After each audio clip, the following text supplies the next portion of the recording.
CBSE Board, Class 11, History, Chapter 3, Part 5, Audio by Renee Matthew. We need to look at the manorial estate now, a continuation of the previous audio. What was a manorial estate? We saw that the Lord had his own house and its name was manor. He also had control over villages. Some lords controlled hundreds of villages where peasants lived. So lords always dominated and controlled the villages and the manor houses. A small manorial estate could actually contain a dozen families, like all the people, everybody who worked under him lived in this manorial estate. This is the picture of it where everybody lived. And of course, segregation was there, and this is where the Lord lived. It was huge, like a castle, and the church was there. So many other facilities were there in this particular manorial estate, and the field was there where the peasants actually worked, and the Lord actually could see what was happening all around him. So peasants lived and villages were there. It could hold a dozen families, and many estates had 50 to 60 families living within one particular region. 50 to 60 families under him, and all the lands that they possessed also. So everything that is required for the daily life was found on the estate. That is what I told you just now. Everything, grain was grown in the fields, blacksmiths were there, carpenters were there who maintained the Lord's implements, repaired his weapons, everything was there. Even stone masons looked after his buildings. So everything was available there. And women always spun and weaved fabric. The children also worked in the Lord's wine presses. So including the children, not even a child was spared. Children were also asked to work in the wine presses. So extensive woodlands and forests were there. The estate had a lot of woodlands and forests where the lords hunted. So it was a pleasure life for them. They didn't have to do any work, but this is the kind of life that they led. Everything was just available on the land, and they just have to keep a control or an eye on these people. So they contained pastures also for the cattle and the horses. Everything grazed there. There was a church on the estate and castle for defense. Just now I showed you in the picture. From the 13th century, some castles were actually renovated and made bigger so that it can be used as the residence for a knight's family. Okay? So in England, castles were practically known only after the Norman conquest. So before the Normans came into England, they did not have a clue to what castles looked like. So after the Norman conquest, they had an access to the castles and they started making up these castles. And these castles where the knights came and stayed, where the family of the knight came and stayed, they developed as centers of political administration, military power under the feudal system. So people used to discuss about all these things. And it became hubs of political administration and military power. Look at how these people dressed. So the manor was not self-sufficient because salt, millstones, and metalware had to be obtained from outside. So just now I told you that everything was available on the land. What was available, we know. But these three things were not available inside the manorial estate. What were they? Salt, millstones, and metalware. Very important point. That had to be obtained from outside world. These three things were not available inside the manorial estate. The lords wanted a luxurious lifestyle. They always wanted to stay in one place and have a very luxurious life. And they were very keen to buy rich furnishings, musical instruments, ornaments. They wanted to always adorn themselves, which were not locally produced. They wanted to import and show off. Look at the way this lady is standing with her maiden. So everything was not locally produced and they had to get these from other places. So that was a life of luxury. They were not sufficient. They were not happy and complacent with what they had. Now we need to look at the knights. Okay, knights, very important part. Look at how the people are working on the fields. This is the picture of a knight, the chivalric knight. So from the 9th century, there were frequent localized wars in Europe. Europe had to fight wars. Because of that, the peasant soldiers were not very good in fighting. Of course, you know what is going to be their capacity. After working in the field, after doing everything in the field, they will not even have the strength to go and fight for their region. So they were amateur, they were beginners, did not know anything. It was not sufficient for them. And good cavalry was needed. Good equipments and good skills, military skills were required.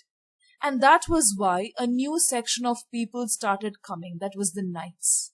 The knights started emerging because the peasant soldiers were not enough to protect their land.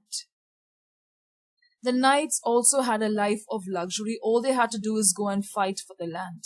But they were linked directly to the lords, just as the lords were linked to the king. So knights came under the lords, but their life was better than the peasants. And the lords were linked to the king. You know what the lord did? He always gave a piece of land to the knight. And that piece of land was called fief and promised to protect it. The land was given and he promised to protect it. The knight is happy now when he gets the piece of land because that was the greatest asset in those days. The fief could be inherited. Means suppose the father dies, it can be given to the son.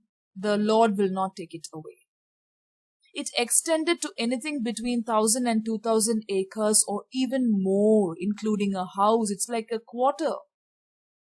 Okay, the quarters that the people have when they go for work. So it is between 1,000 to 2,000 acres, a big place, huge place, vast place, which included a house for the knight and his family, a church and other establishments. Everything was there to house his dependents. So those who depended on the knight also could come and stay there. What more do you need in life, right?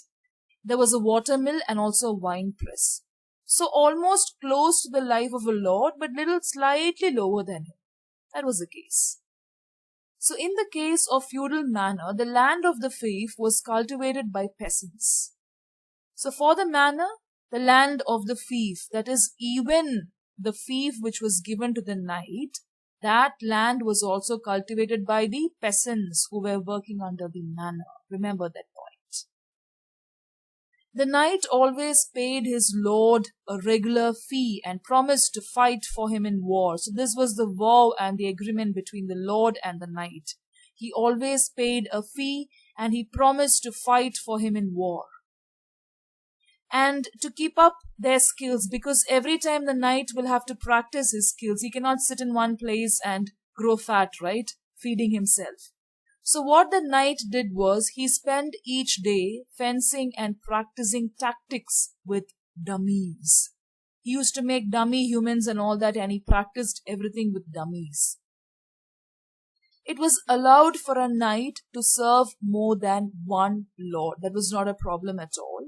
But his loyalty was supposed to be to his own lord. Suppose he's serving one lord, the loyalty should be shown only to one person, not many people. Alright? So it is allowed for a knight to serve more than one lord, but the loyalty will have to be given to just one lord, that is his own lord. So in France, what happened? From the 12th century, the minstrels traveled from manor to manor. You know what is the meaning of a minstrel? People who sang song traveling from court to court. So what these minstrels did was, like in the Mongolian Empire and all that, we saw minstrels singing in the court. Now here the minstrels were hired to sing songs and narrate stories in manor. The stories were partly historical, partly invented. Because every day you cannot get a story. So what the minstrel did, it was his skill to invent stories about brave kings and knights.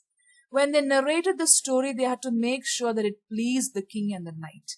They cannot say anything against the king and the knight. It should always please them. Too many people did not read. Too many manuscripts were not there. It was not available. And of course, many people did not know how to read. They were not literate. So what happened? It was very easy to fool them. These traveling bards means something like a poet, minstrels, they were very popular because they made their own literature, they made their own songs. So it was really thrilling to see them do that. So many manors had a narrow balcony above. You may be thinking, how did they listen to the people singing? So it had a huge setup like this, where a narrow balcony will be there above the large hall where everybody will gather. So everybody will gather for meals. And this was a minstrel's gallery, this particular part, from where singers entertained nobles while they feasted. So every time when they called everybody for dinner, they will stand there and they will entertain the guests. It was like that. So to have a minstrel singing is like, okay, we are entertaining you. We need to look at the first order, the clergy. The Catholic Church had all the freedom to have their own laws, to own the lands given to it by rulers, and could levy taxes. So Catholic Church could do anything. It could actually have their own laws, could have their own land, and also levy taxes. Nobody will ask them anything. It was a very powerful institution which did not at all depend on the king. In fact, the king had to consult from this powerful institution. It was like that. Okay? So at the head of the Western Church, at the head of the church was the Pope. The Pope did not always consult with the king. The Pope always lived in Rome just like now, and the Christians in Europe was mostly guided by the bishops and clerics.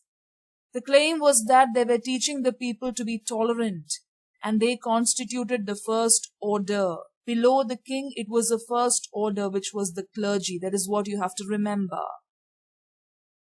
And most of the villages had their own church. We saw about the estates and everything, the manorial estate which had their own church, where people usually assembled for services every Sunday to listen to the sermon by the priest and also to pray together. Something which happens even now.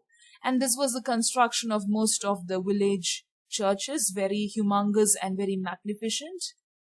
And how did you become a priest? Of course, everybody did not have the privilege to become a priest.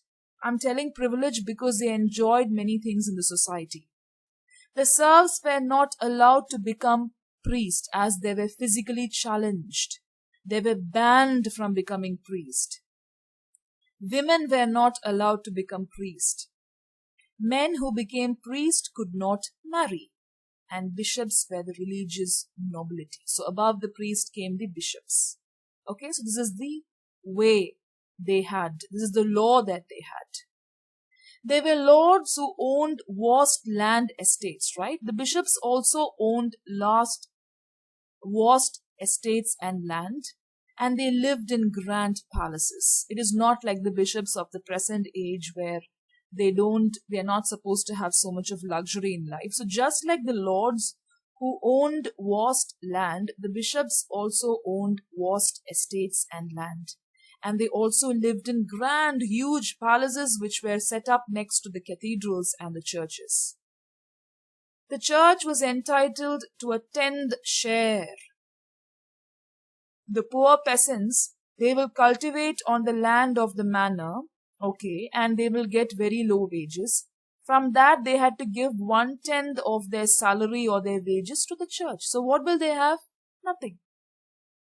They had to give a 10th share of whatever they had, not 1/10. 10th share will have to be given from what they produced in their land. Whatever was there, they had to give it to the church. Whether it is money, whether it is land, whether it is produce, the harvest, everything over the course of the year.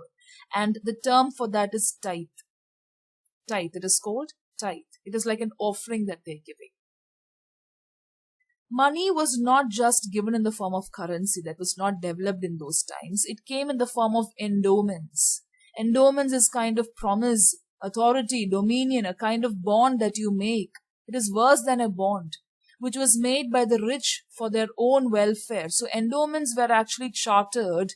It was made up for the benefit of the welfare and the welfare of their deceased relatives in the afterlife. So they say that, see, you have to promise this endowment because after death you will have a nice life.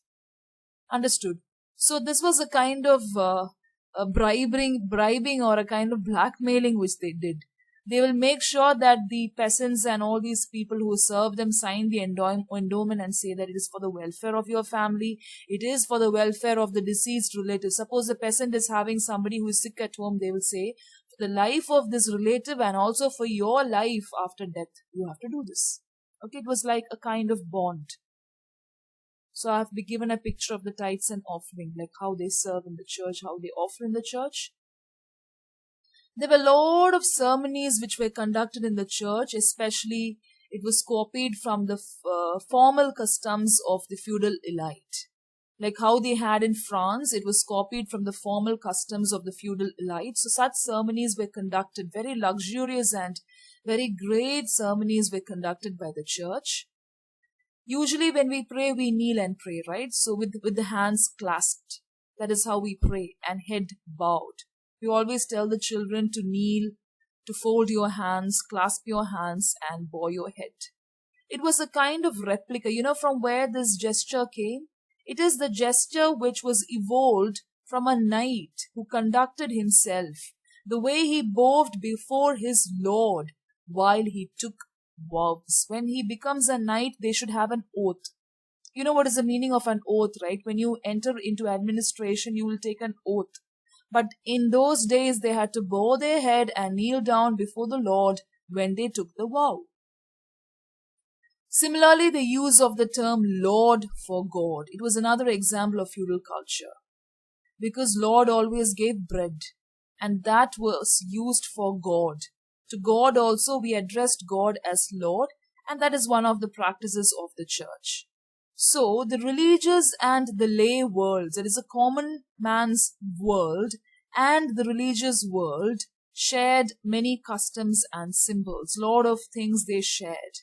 And some of it were not justifiable. Some of it was not good. Some of it had its demerits. Some had merits also. Some were not justifiable. So there were varying responses to it also.